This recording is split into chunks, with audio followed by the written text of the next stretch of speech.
Бәріңізге сәлем. Бүгін қып-қызыл борщ жасаудың құпиясымен бөлісемін. Ең алдымен етімізді суға қайнатып аламыз.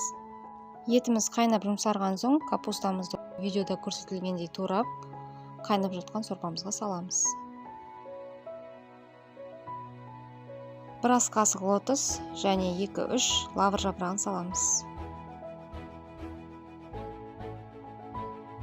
Енді борщымыздың заправкасын жасаймыз. Ол үшін көкөністерді кезекпен-кезек турап аламыз.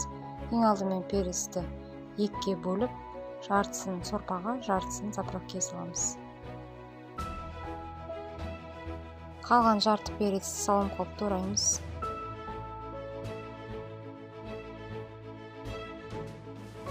Картошкамызды видеодағыдай тураймыз. Жуамызды полукольца салып тураймыз. Сарымсақты ұсақтап тураймыз. Сәбіз бен қызылшаны теркіден өткіземіз. Картошкамызды сорпаға салып қайнатамыз. Заправкасын дайындауға кірісеміз. Ол үшін 3 ас қасық сұйық майда қойып, үстіне жуаны салып, аздап қуырамыз.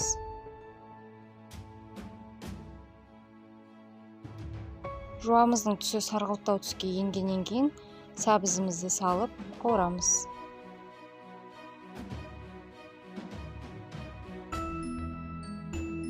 Перецті салып қуырамыз. Қызылшаны салып қуырамыз.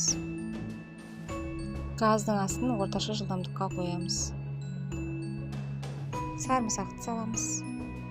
Борщтың қып-қызыл түсті болуы және түсінің кетіп қалмауы ол 3 қасық шекер және 1 жарты шай қасық уксуске байланысты.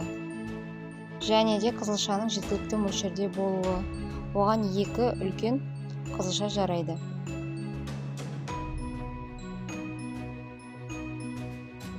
Заправкамызге қайнап жатқан сорпадан 3-4 ожау құямыз. Заправканы қуырмаймыз, яғни бұқтырамыз. Оның астындағы оты орташадан төменгі жылдамдықта болу керек. 15-20 минутқа. Дайын болған заправканы сорпаның астын өшіріп, үстіне құямыз.